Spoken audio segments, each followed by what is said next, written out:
اس وقت ہمیں تجزیہ کار علی شاپ نے جوائن کیا ہے. بہت شکریہ سر بول کو وقت دینے کے لیے. بنگلہ دیش کی تازہ صورتحال پر کیا کامنٹ کریں گے؟ جی دیکھیں، بنگلہ دیش میں شیخ حسینہ واجد کی جو ڈکٹیٹرشپ ہے اس کا خاتمہ ہوا ہے، اور شیخ حسینہ واجد کے والد نے اور انہوں نے جس نعرے پر بنگلہ دیش کو علیحدہ کیا تھا پاکستان سے، مشرقی پاکستان کو علیحدہ کیا تھا،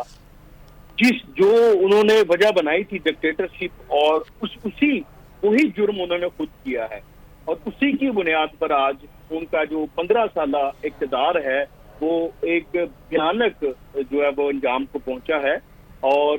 وہاں پر یہ بھی بتا دیا گیا ہے کہ جو پولیٹکس ہیں، جو ہماری جو اس وقت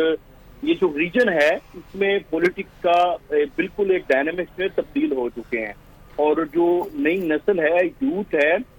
ان کو پتہ چل گیا ہے کہ ہمارے رائٹس ہیں، تو ان رائٹس کے لیے وہ کسی کی ڈکٹیٹرشپ کو قبول نہیں کریں گے. اور آپ یہ دیکھیں کہ بنگلہ دیش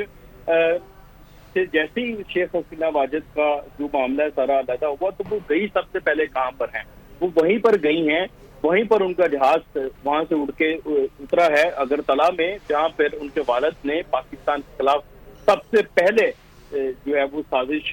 کا جو ہے پروان چڑھایا تھا. اگرتلہ سازش کا جو ہے وہ کیس ان کے اوپر بنا تھا، اور پھر وہاں سے بتایا جا رہا ہے کہ شیخ حسینہ واجد کو ان کے جو صورتکار تھے، جو فیسیلیٹیٹر تھے، انہوں نے بھی جو ہے وہ پناہ دینے سے انکار کر دیا، یعنی کہ بھارت بھی سیاسی پناہ نہیں دینا چاہ رہا شیخ حسینہ واجد کو،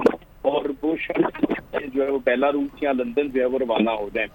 تو دیکھیں پیغام یہی ہے کہ اس کا اگر دیکھا جائے تو پیغام پاکستان میں بھی ان لوگوں کے لیے بہت واضح ہے جو لوگ شیخ مجیب الرحمان کو یا ان کی فیملی کو یا شیخ مجیب الرحمان کی آئیڈیالوجی کو آئیڈیلائز کر کے موجودہ جو پاکستان